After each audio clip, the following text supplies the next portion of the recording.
Hello knitters, Faye Lynn from Strands Knitting Studio in San Clemente, California. Today I have off my needles. I have a couple classes that I already talked about, but just gonna remind you of, and I have a tutorial, so stay tuned.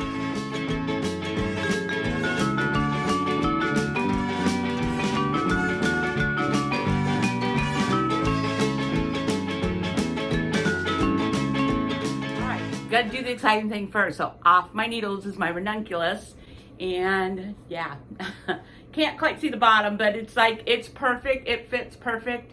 This is what they call a size 9, and I'm pretty sure I stayed pretty true to everything except that I tend to A-line my top, so I did add a few increases, you know, around my waist and to my hips so that I have an A-line, because I'm smaller up here than I am down here. So A-line is a really good thing for me. And then I did 3/4 sleeves. This has the option of, you know, very short sleeves, long sleeves, but you know, 3/4.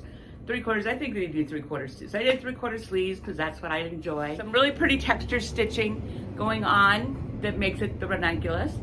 This went really fast. That's what everybody says about this, is oh my gosh, it knit so fast. It's a DK weight yarn. Mine a bit worsted, but anyway, DK worsted on, well, the pattern's actually for fingering on a 10, fingering on a 10. So as I said, the pattern has like 14 inches of ease. I do not have 14 inches of ease, but I have pretty good ease. You know, it's loose. It's nothing about it's tight. And I love it. It's fast on a 10. I mean, just can't go wrong with this. I used 4 skeins for mine. And again, my regular size is a 2X or 22, whichever, it depends on the clothing. 22, 2X, 3X, somewhere around there. Anyways, and on the pattern, okay, now there's 3 sets of patterns on this. There's a one size fits all, which, yeah, no. And then if you want to take the one size fits all, she has one that's for larger sizes. So what you would do to make the differences for the one size to fit larger sizes. But then she also has one that has like 10 sizes, you know, starting from really small up to, you know, 10, 11, or 12 or something. Mine wasn't even the second to the biggest. Mine was like the third to the biggest or something. Anyway, so, but she has ones that are actually sized. That's the pattern I used because it's actually sized, and you give measurements for the sizes, etc. So like always, find a top with ease that you're comfortable with. Again, 14 inches of ease for me, unless you're on, like, you'll see that a lot of people did like with kids silk haze. Okay, that you could do 14 inches of ease because it's very drapey and it just sort of falls down on your body anyways. So that one, that kind of fabric would be fine. But once you get into any kind of regular cotton, merino kinds of fabrics, 14 is, I find it very big. But again, it's preference. So find your garment that you like, the way it fits, has the roundabout and ease for you. Get all the measurements off of that to fit the schematic that she's got, and just start knitting and knit to measurements. We all start with about the same cast on. So that this doesn't change per size. It's pretty much the same cast on for everybody, because, you know, it's sort of, there's a large one and a small one, and this is the small one. I probably would have done something in the middle, but anyways. And then from there, it goes into sizing, you know what I mean? So the cast on's the same, knit to measurement. So this one, you're gonna go ahead and do whatever you think your size is, but then you're gonna measure this right here, this raglan, against the one you like, measure that, and you're gonna make this raglan the same with length as that raglan that you like. All right, so you're going to mostly knit to measurements, and that's what's going to make this fit correctly, not to stitch counts. So that's that. Ranunclulus, love it. We'll probably make another one. I'm not sure out of what yet, but we'll probably make another one.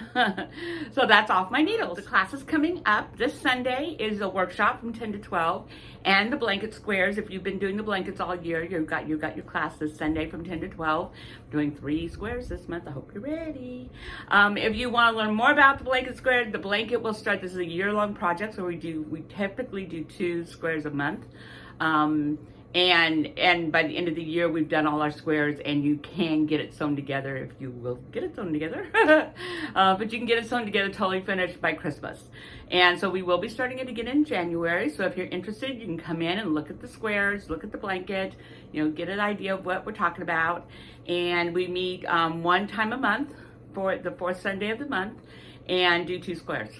And so that's that. And you learn a ton.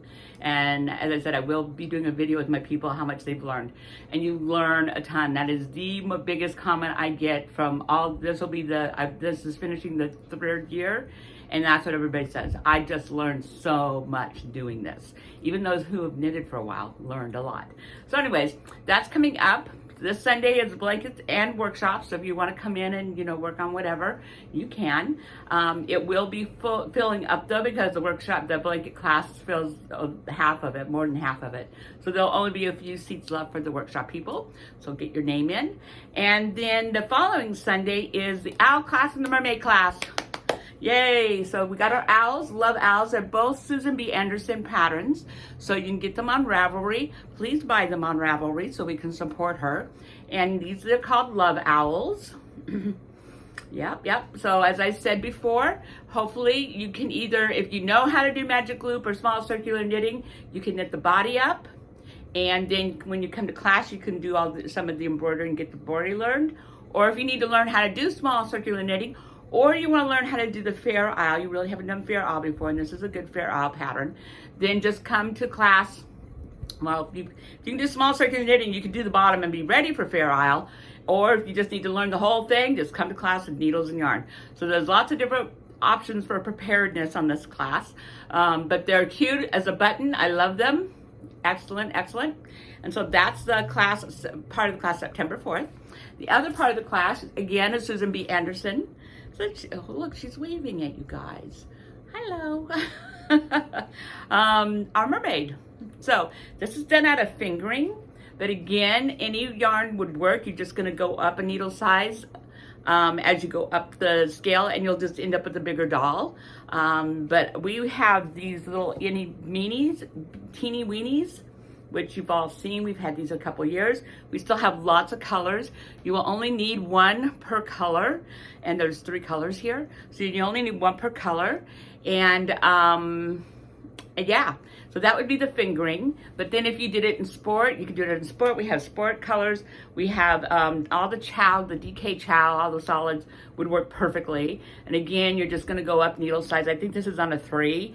And then the sport would be on a 4, the chow would be on a 5, that kind of thing. So each time you go up a size weight, you'll go up a size of needle, and you'll just have a bigger doll. That's the only difference. So it can be done out of anything. We've got the cotton, which has tons of colors that you would probably put on a 6 maybe. I have to look at the email, because it says, I think, what the needle sizes should be, because I'm doing this off the top of my head.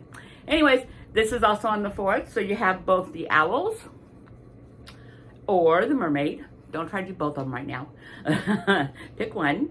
And September 4th, Sundays, 10 to 12.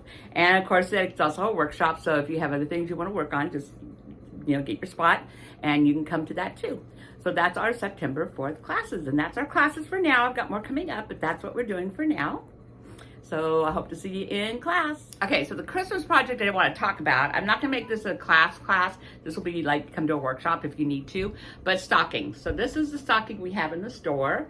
It's a super simple short row heel. It's big. This is on worsted weight yarns. It goes in a circle, just a regular circle on a 16-inch needle.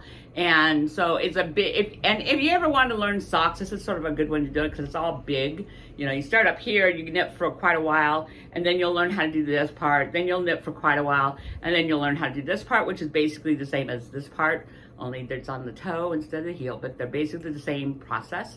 And but there are a million ways to do a stocking, and I'll have some pictures scrolling through here so you can see them. There's cabled stockings, there's plain stockings, there's stockings with more fluffy kind of tops, you know, that are folded over. I mean, us guys, there's big stockings, there's little stockings. They're like, you know, it is all over the map, and you totally can create it. But if you need help, and especially like once you get to heels and toes, because most of them are going to start up at the top, then come to a workshop, and I'll be more than happy to get you going on heels and toes for your stocking. So stockings is another great thing to be starting about now, because they do take a bit of time, and that gives you plenty of time to get them up by the beginning of December. So if you start now, you can get them up by the beginning of December. So stockings, Christmas, workshops. Okay, so the tutorial I'm about to do is I-cords. So I-cords are made do different things, and the creation of them are about the same, but the way they're applied, there's different ways of applying them. So an I-cord really is nothing but a tube. So I'm making a tube that's totally hollow, like, you know, yeah, we're making a tube. And so that becomes a strap of some sort usually. So like this is an I-cord that was made for these little booties. Adorable, right? So it's just, it looks the same on all sides. You don't have to sew anything together. It's a tube. You knit it as a tube. And the mittens here, you start with this I-cord, and it becomes the hanger for the mitten. So they're very useful. There's a lot of, on a pot holder, hanger for the pot holder kind of thing. Tops of hats are often, you see these little I-cords, like on this one, the top is here, and you knit it long enough to where you actually put a knot in it. But that's an I-cord that was made there. And then they can be used for closures. This duck soup jacket that we have that's been here forever, this is I-cord right here. So you do I-cords right here. And then this is, I can't remember, this is like a big knot thing. But yeah, so these are I-cords that you do to do closures. So there are many ways, and then you can border things with I-cords. So you can border the edges of pillows with I-cords. You can border, I bordered my sweater. So my sweater has an I-cord hem, which is right there, that's what I'm going to show you how to do. So this is an I-cord bind off. Then there's applied I-cords. Let's say you did a blanket and you wanted to put an I-cord around the whole edge. You would be I-cording and attaching the I-cord as you went around. So there's lots of ways of doing this. I'm going to show you an I-cord bind off, well, the I-cord really, and then I-cord bind off is what I'm going to show in the tutorial. Okay, I-cord. So here's my ranunculus. You can sort of see the yoke part a little better right here. So that's the yoke. And then I decided to do an I-cord bind off. That's one of the options. She gives you several options on how to finish the bottom of your sweater. One's ribbing, the other one's I-cord. I didn't want it coming in because, again, as I said, I like make my sort of A-line, my tops A-line, so I don't want it coming in at all. And so, which you can accomplish with a rib, you just have to do it on bigger needles and, you know, on the looser side so that it doesn't want to pull in, it wants to pull out. Sort of the way, see, this is not pulling in. This is a rib right here, but it is not pulling in. It is totally out, which is by design. Okay, so that's the way, and see how it doesn't pull in. Part of it's also, this is a cotton, so it's definitely not gonna pull in. But anyways, I did not want, same with these, don't really pull in, but I did not want that. I wanted an I-cord. So I put an I-cord on the bottom of my sweater. And if I put this like this, you can probably see it better. So that's my I-cord right here. And if you notice, see how it folds over on the back? So you can see that it's like, there's no seaming, there's no backside to it. I can't unravel this. I can't like pull this out. So that's an I-cord. So an I-cord is a tube. So the typical I-cord, like if you were adding it onto the mittens or something like this, you know, where it's sort of gonna be its own thing. Same with those booties, you did an I-cord. The top of the hat, you did an I-cord, just a plain old I-cord. That looks like this. So an I-cord typically is 3, 4, 5. You can do one with 6 stitches. Once you get past 6, it sort of becomes harder to deal with. So you start by casting on 3 stitches, you knit the first row, and then you start doing this process. So here I've just finished this row. You can tell because the yarn's at the end of my needle here. So instead of turning it around, like I would have just finished it, instead of turning it around, I'm going to just move it back to the other side of the needle. And so you have to have circular, or you can do double points. This is the one time double points are really, really good. So if you have a set of double points, I-cord's a good way to use your double points if you don't use them for other things.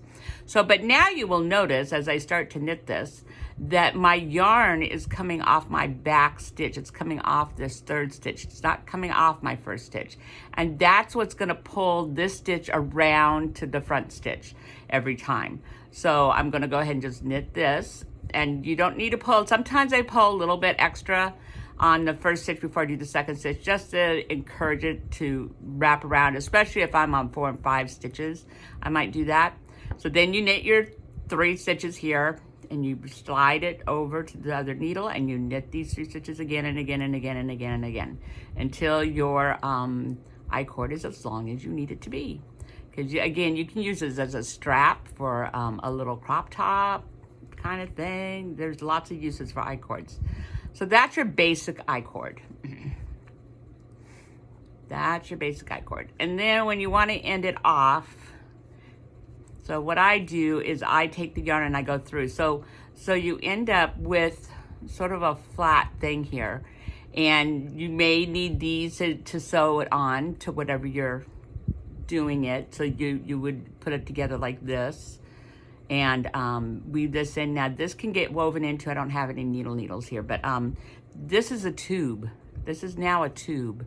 I can, hopefully, yeah, I can put my needle through this and it's a tube. So I've got knitting all the way around it. So when you're binding this off, you can go down the tube. You can go down the full tube if you want to, and then just cut it off and it's fine. And then this one I would run through these 3 stitches, pull it tight. If I need to run it down, I would run it down, or I'd be stitching it on to whatever I need to stitch onto. This one, you cast on and you do this I-cord, then you do the whole mitten, and then you take this other end of the I-cord and you stitch it on to make a circle. So I would have left my tail, I would have stitched it on, then I ran my tail down through there and I cut it off. So that's how you sort of deal with a regular everyday I-cord. Now, an I-cord bind off is a little bit of a different animal because now I'm needing to bind off all these stitches, and instead of a tube, a vertical tube like this, I need it to go across my stitches like this, okay? So the first thing you have to do is you got to add on however many stitches wide your I-cord is. So if your I-cord is 3 stitches, you're going to add on 3 stitches, 4 stitches, add on 4 stitches, 5 stitches, add on 5 stitches. You can either do a knitted cast on where you go into the stitch, or a cable cast on where you go between the two. The process, after you do this, the process for both are the same. For the I-cord, I tend to do this one. So you're gonna go in between these 2 stitches. As you see, I'm not going into my stitch. I'm going between these 2 stitches. And then I'm gonna wrap this, pull it through, just like a knit stitch would be. And you're gonna take this needle and you're gonna go all the way around, sweep around to the bottom of it and put the new stitch on. So there's my new stitch. Now I'm not gonna tighten it up yet. I'm gonna put this in between. And then right before I go to knit it, I'll sort of give it a tug and wrap it, pulling it through the 2 stitches, just like you would a knit stitch, only you're pulling it through 2 stitches instead of through the stitch. Take my left needle, circle all the way around towards me onto the bottom. And I've got one more to add on because I'm doing 3. Tighten it a little bit, come through, sweep all the way around towards me. See, I'm taking the needle towards me and underneath. Okay, so now I've got my 3 extra stitches. Okay, so now I'm gonna knit 2. 1, 2, and now I'm gonna knit these 2 together. So then I'm gonna knit 2 together. So there's my 3 stitches. Now I'm not gonna slide things this time. I'm going to slip them. So I'm gonna slip these 3 stitches back onto my left-hand needle, and I'm gonna do this over and over and over again. So see again, the yarn's coming from the 3rd stitch, and that's what's gonna give you your I-cord. So I'm going to go 1, 2, again, I'll give it a little tug. 3, I'm gonna knit 2 together. So there's a gap. You're always gonna knit the gap together. And that way you're taking up stitches. So now I still have 2, 4, 6, 8, I have 10 stitches left. Slip over, and slipping, you go straight in as to purl. If you go in as to knit, you twist your stitch. You don't wanna be twisting any stitches. So knit 1, knit 2, and then you're gonna knit the gap together, knit these 2 together.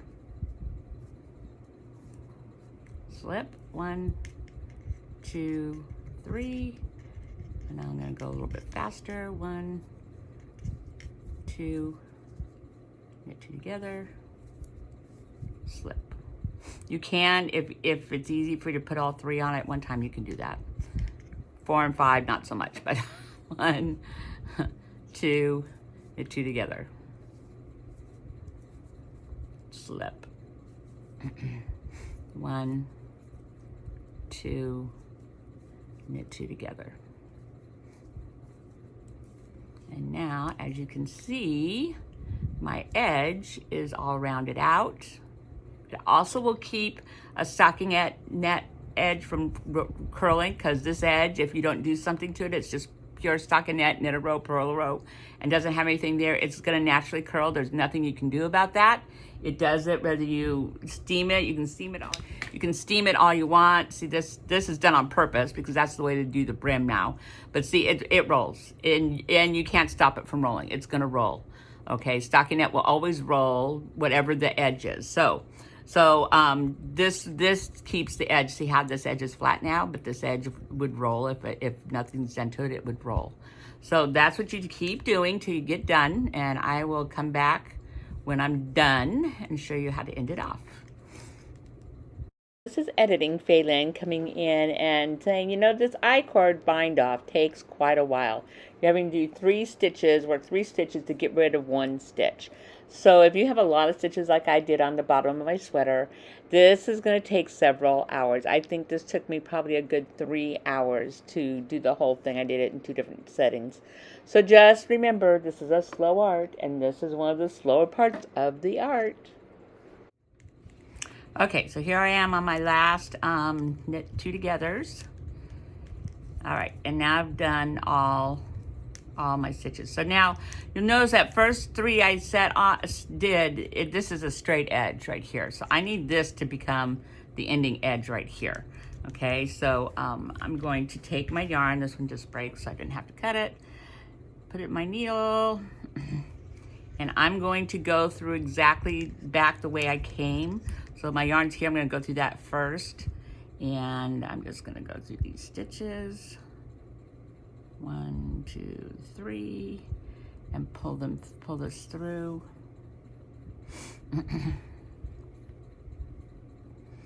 Okay, and that gives me my straight edge. So then what I'll end up doing is I will go over around the top one. I won't go right straight back through the top one because that'll pull my yarn out, and I'll come back down this one, and I'm gonna go in right there and pull that.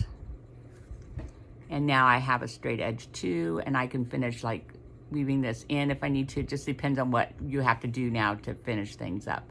But now I have a straight edge here, and I have a straight edge there. Now if you were to combine, if you need to sew them together, you're going to like slip stitch it together. You're not gonna seam it. So you're just gonna pull the top yarn there, go back in the same way you came out, pull a top one there. So it's like just an invisible, come on, my tail keeps getting caught. Stop it. Okay. Pull my top one, so I'm gonna go right here and right here. So I'm just pulling the very outside thread. And right here. And right here. Very outside thread. Okay, and then it's together. If you need to tighten it up, you can tighten it up, but it's together, and there you go, because that would be, this is probably a seam right here, so that would be the way it would. Okay, so as I just did this, I realized I did change something on the I-cord this time, because you always get this elongated stitch right here. And on this particular yarn, it's fluffy enough to where it really doesn't show, but on this yarn, it shows. And on other things I've done, it shows. And I used to just run a thread through there to sort of take up the space, because it's really like, there's actual space here. I don't know if you can see my finger coming through, but there's actually, you know, space. These are holes. and I didn't like the way it looks. It's always on the front. So I changed what I did, and I forgot that I'd done that because, you know. So here we go one more time, and I'll just show you real quick the difference is. It's a very simple little change. And I'm sure I'm not the only one that's come up with this. I'm sure other people have done it. But, you know, I'm like, what can I do to get that? Because it just showed so bad on this. I'm like, oh God, I can't do it on that. You've got to figure out something. So this is what I did, and it worked beautifully. So when you get to the knit 2 together, you're gonna knit through the back loops.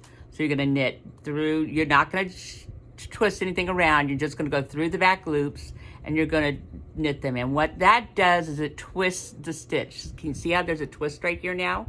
So it twists the stitch, so it twists that that elongated stitch, and it helps it goes away. It's like you can see, there's no elongated stitch here at all.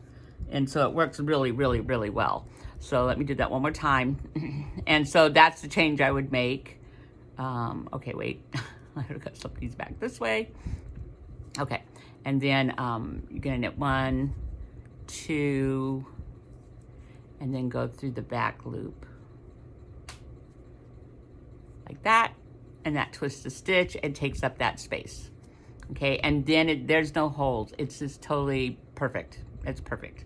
So when you see other videos, you're gonna see that as I said, I've never really seen anybody knit through the back loop. I might be wrong, I might have missed that somehow, but that's that's the way I fixed what I thought was an issue that I've had an issue with before, and I just didn't know what to do. So I said, well, let's see what happens if I go through the back loop. So went through the back loop, it fixed the problem. So do the same thing, everything's the same. The only difference is you're gonna knit through the back loop of the 2 stitches that you're knitting 2 together, and that twists your stitch, and that takes up the slack that's underneath there, so you don't get that elongated stitch like you do here.